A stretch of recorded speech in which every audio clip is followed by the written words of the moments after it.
Hi, and welcome to The Fault Line, a CMG consulting podcast exploring the pivotal moments where business strategy meets real-world pressure. Hello, everyone. Happy New Year, and welcome to the next and first episode of 2026 of The Fault Line, CMG Consulting's podcast, where my partner in crime, Kim Scribner, and I talk about those points where business aspirations need to become reality. And I'm excited for the topic today. We're going to talk about change, with the change in the year and the start of a fresh year for most of us. It's an appropriate way to kick off the first full year of this Fault Line podcast. And without further ado, Kim, do you want to mention a little bit about what we're going to talk about today? Yeah. Also, no pressure. 52 episodes to record. Here we go. Turning that calendar page. Whoop, whoop. Yeah. Today, we're going to talk about leadership in the midst of change. So when you're in the middle of it, how do you, as a leader, create the environment, make sure that people understand the change, the reason for the change, and give them the freedom to make a choice? And so I'll Absolutely. turn it back to you, Gary, because I know you're very passionate about that choice word. Oh my gosh, yes. For me, there's a truism, and I say it over and over again as I'm either advising clients of ours or in the past where I was, running big teams. All change is choice. And the corollary to that is, if as a leader you think you can just direct people to do things differently, what you're getting is compliance, not change. And and along with that choice is this idea of the agency of each individual who's going to participate, buying in, believing. Because, and this is probably the first part of our conversation, for me, the process of change fundamentally starts with a moment of imagination that says, there is a better future state. There is a better way of doing this. There is a better widget. There's a better competitive arena, whatever it is. And bringing it back to choice as leaders. And this is where I sort of empathize with people because, I've observed it and I've probably been guilty of it myself at times as well, is I can see what better is. If as a leader, I don't share that, if I'm not transparent about my perception, it undermines the ability of the rest of the group to choose to buy in or to debate it and make it better, and so, I'll pause there because I'm pretty sure you've got some perspective on Yeah, this. I mean, I think choice in a corporate environment or an organization where you're working for somebody else is an interesting word, right? In life, every day we're making choices, right? Are you turning right or left? Are you sleeping in? Are you waking up early? Like, what choices are you making throughout the day? And we often feel like, as employees, when we get into the corporate environment, that a lot of our choices are taken away, right? You'll hear people say things like, that's above my pay grade, because they feel like they don't have a choice in something. And it's really untrue. We all have the choice to stay or go from an organization, to get on board with where the organization is going, or to like single-handedly hold the organization back by choosing to do nothing. Or worse. Yeah. Yeah. And, as leaders, I think just recognizing that is hugely helpful. A theme that you and I riff on quite frequently is this, very, very powerful combination of being clear on what we're pursuing, clear on our mission or our objectives, combined with a high level of trust. And when everything is going relatively well and predictably, that's a lower set of hurdles, because what we're trying to accomplish is the same thing as we've been doing.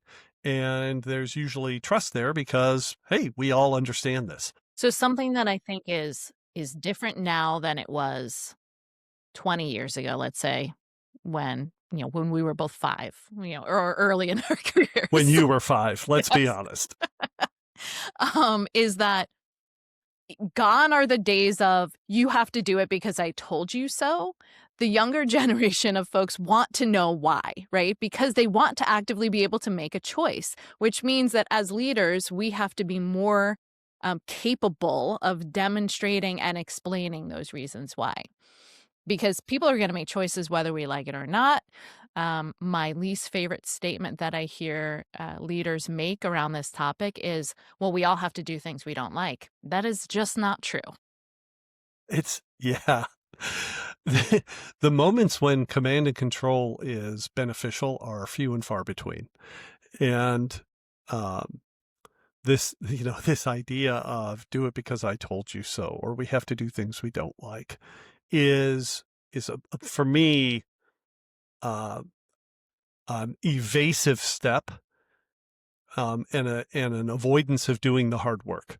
And the hard work is not usually all that hard, but it does require a certain level of self-assuredness combined with vulnerability.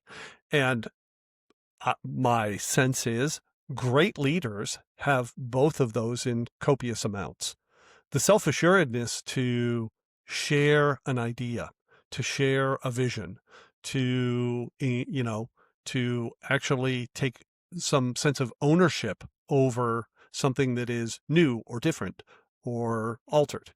And the vulnerability is to be open to how others are going to respond, and not be defensive, not be avoidant, but to actually allow for the debate to make that vision better. So when you think about how, when we do, I'm going to compare something else. When we do new product development, we're always thinking about the customer and what the customer's needs are so that Mhm. they choose our product over another product. That same discipline applies to what we're talking about here. Absolutely. Absolutely. And, anytime we're doing this, there's a set of stakeholders. And for the most part, we're talking to folks on this podcast who are in positions of leadership and may already identify themselves as catalysts for change, or if not that, at least believe in the potential to improve, to do better, to better serve customers, et cetera, and are reflecting on how they can be successful in that process. So some of the stakeholders that we're talking about when we talk about change is how might we serve our customers better so Mhm. that they don't choose the competition? How Yep. might we serve customers better so that we, the employees here, are deriving greater value and can send our kids to college and have retirement funds? How might we, right? There's always this sense of in service of, and and that's also part of getting people to buy in. I recently was having conversations with a client organization, and they were talking about the cultural change once their ownership had shifted a few years ago. And what was really interesting is the perception was, well, the new owners are just obsessed with financials. And in talking to the ownership group, their comment was, we don't really know why the leaders in this organization don't push back on us as much because everybody else does, right? And this whole dialogue, this dance that was happening, at one level, it's like, well, tell them what you want, listen to them, and calibrate. And in this case, the ownership group, I think, had that combination of self-assuredness and vulnerability, but they weren't getting the response back from other people, right? It was like, well, why is it that they might not trust you? Why do they feel that it's unsafe to speak up? There's a whole set of things there that all play in and factor into this. If I bring it back to the topic today, as a leader, that's something to be aware of, is that sometimes just through your positional authority, you may be living with a disincentive for somebody to be truthful to you. And so be a little more open about it. Actually be explicit, be intentional. I want feedback on this. And, Can we talk for our listeners, those who aren't even looking at us today, about the feelings that people have when a change is happening to them, so that we can then talk about how leaders help deal with that? yes. So tell me a story. Describe it to me Well, visually. And this goes back, before we even started recording today, we were talking about how are we going to manage this conversation. And one of the things that for me is a truth is that absent good information, as humans, we default to our sort of biological responses when faced with something. Do I fight it? Do I freeze right where I am and hope nobody notices? Or do I flee? And that fight, freeze, or flight tendency is something that as leaders, I think it's important to recognize, because you stand in front of a team meeting or you stand in a town hall and say something, and there's almost this gut level recognition. Oh, that didn't go the way I want. And so being able to read the room and perceive it is a skill. And it's also fundamental to effectively connecting with the people who are ultimately going to be the ones implementing the change you're advocating.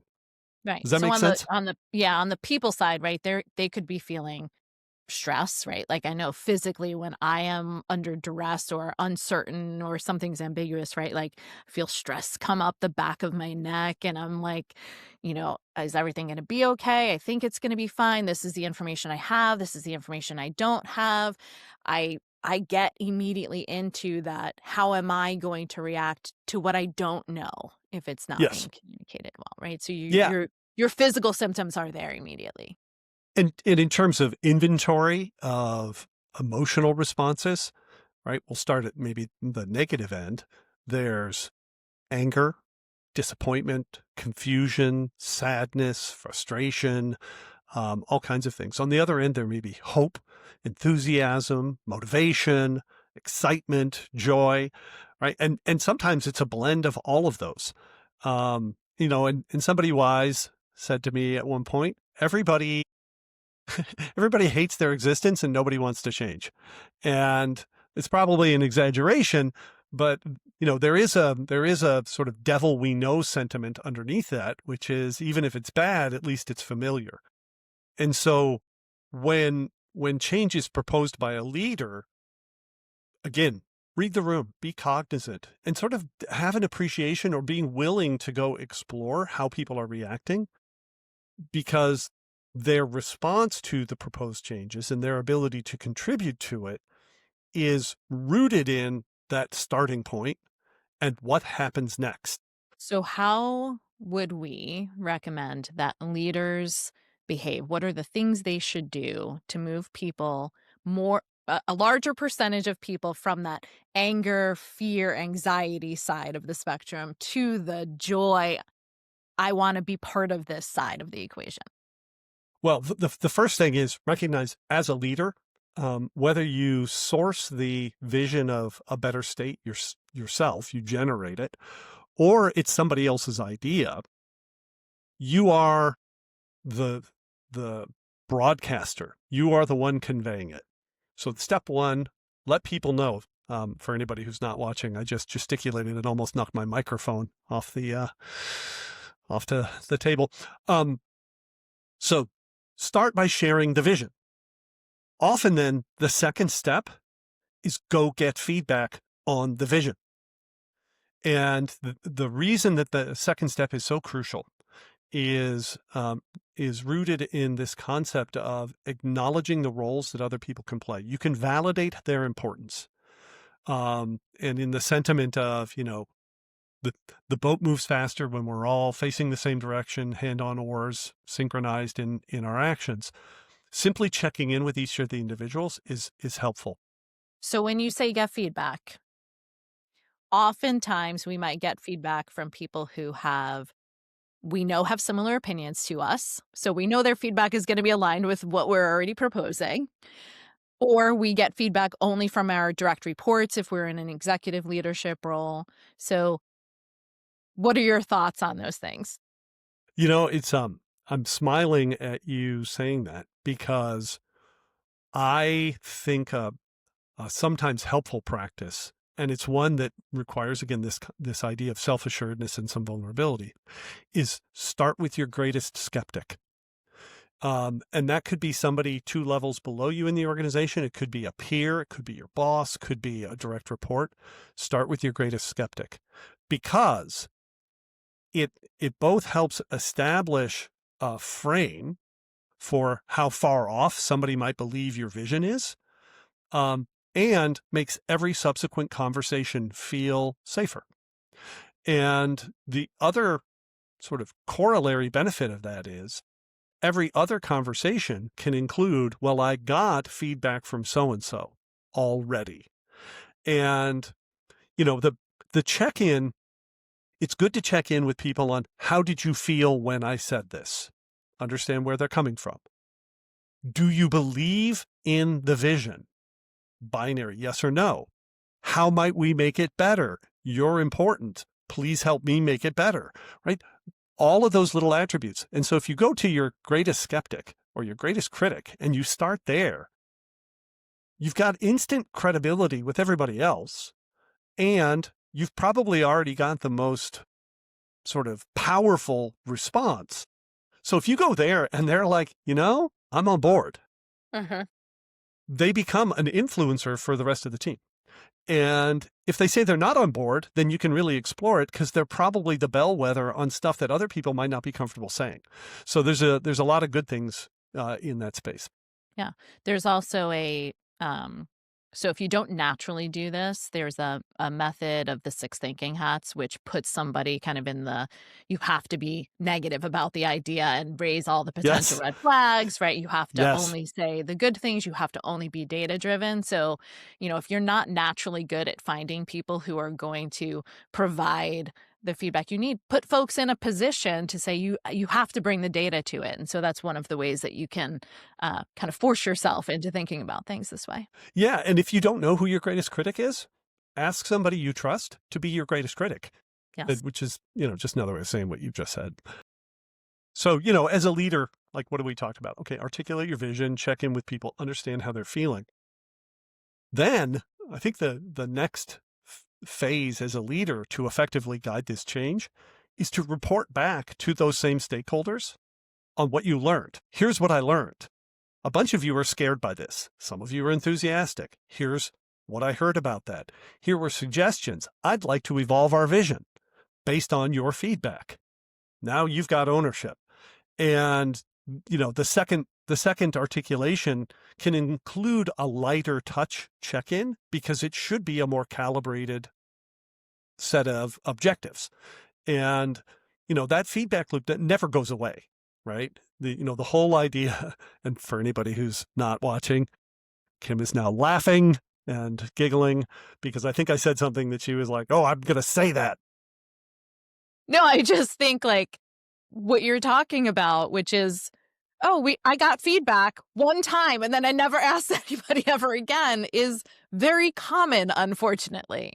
And Yeah. right, like when we're talking about change, it's not one change. It's like we do a small thing and then something else changes in the environment or inside, or we implement the change in a way that's different than we originally thought. So that's why the continuous feedback loop is so important, is because we're not just binary individuals where it's like, okay, this is black or this is white. Like, change is so constant that you have to be checking in on that regular basis. And I'm curious what you think about, there's a verbal check-in, an actual conversation that you're having with somebody, but there are other ways to get feedback from larger groups of people.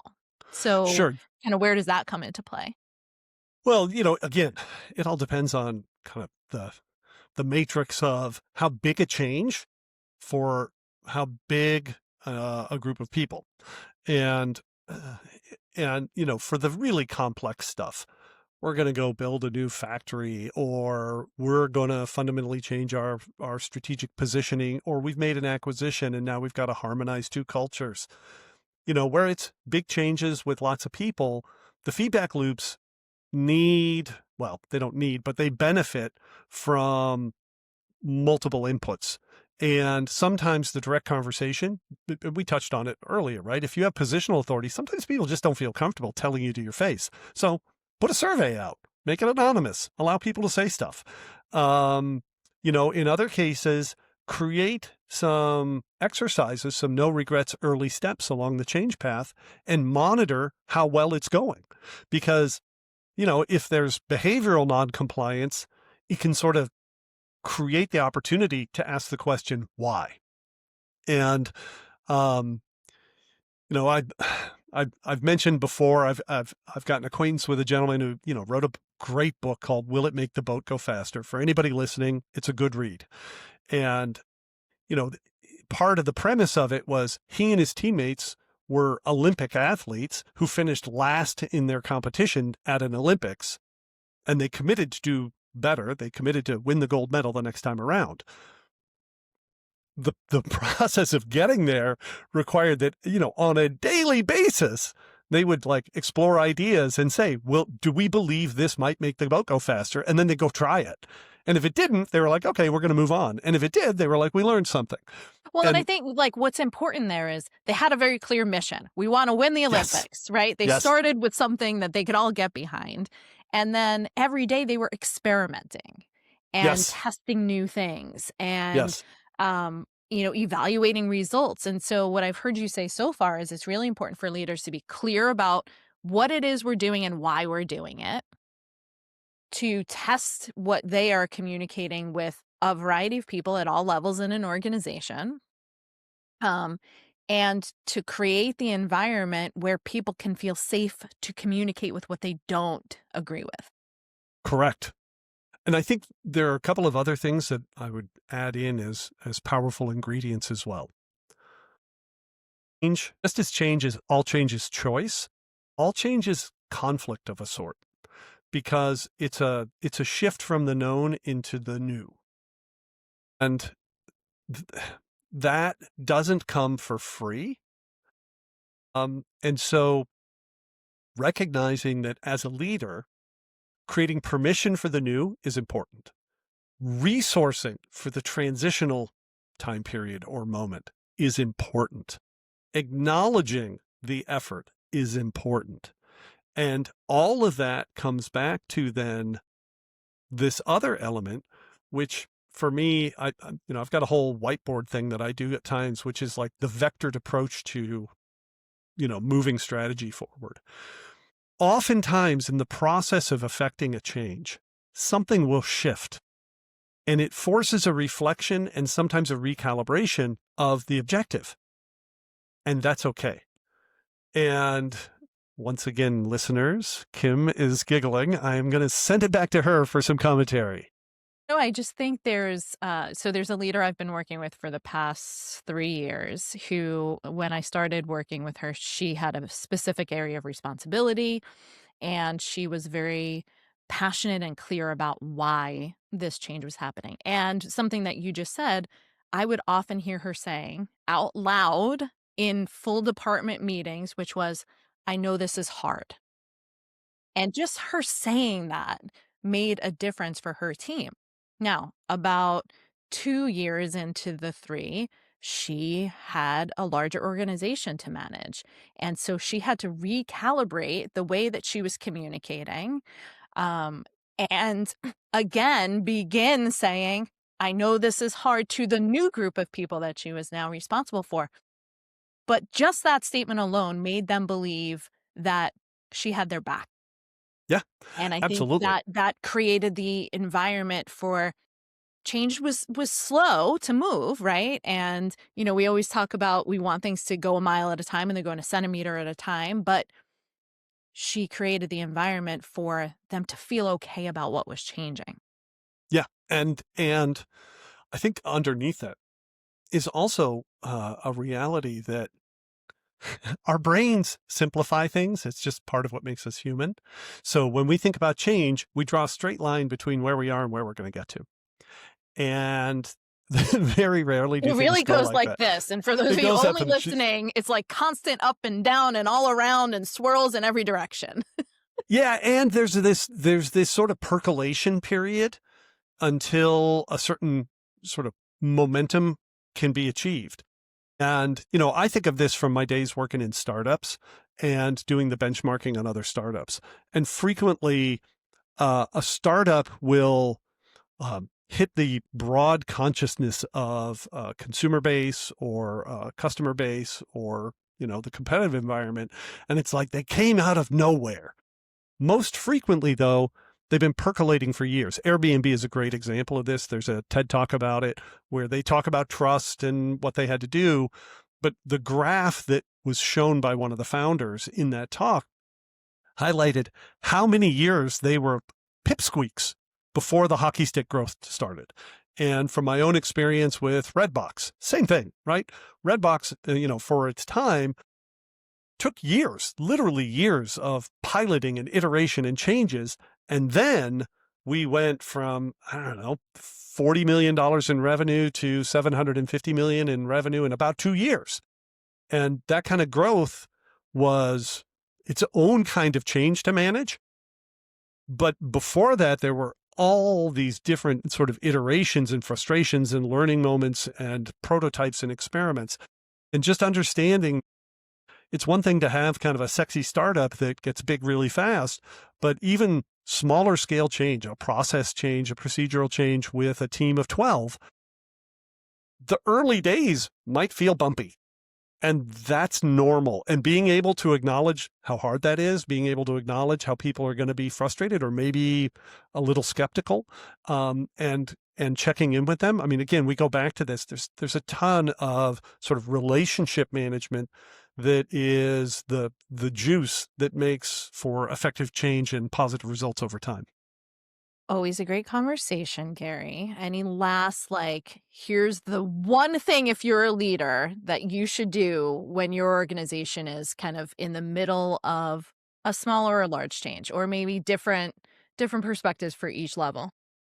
I will continue to bring this back to the humans involved, because as a leader, ultimately, it's one thing to orchestrate technologies, but we're still, businesses, people coming together to serve other people. And if you want change, pay attention to the humans. And the derivative of that is we are emotional critters.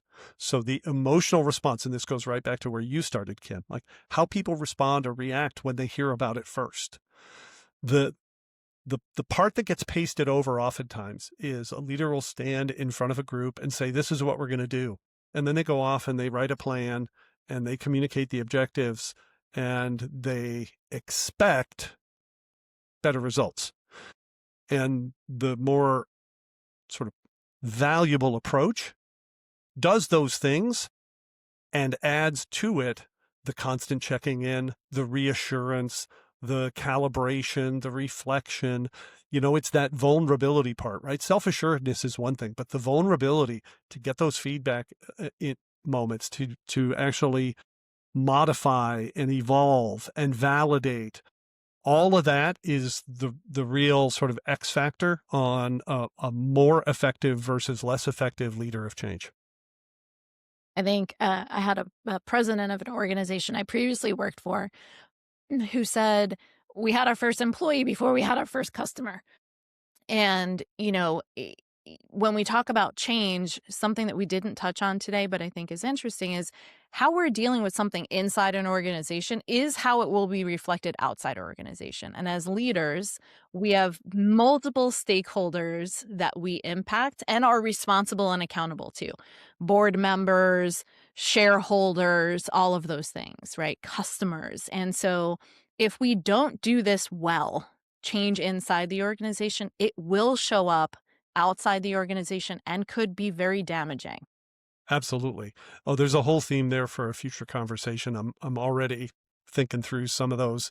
But Yeah, for today, let's wrap it up. Thank you everybody for listening to another episode of The Fault Line, CMG Consulting's podcast.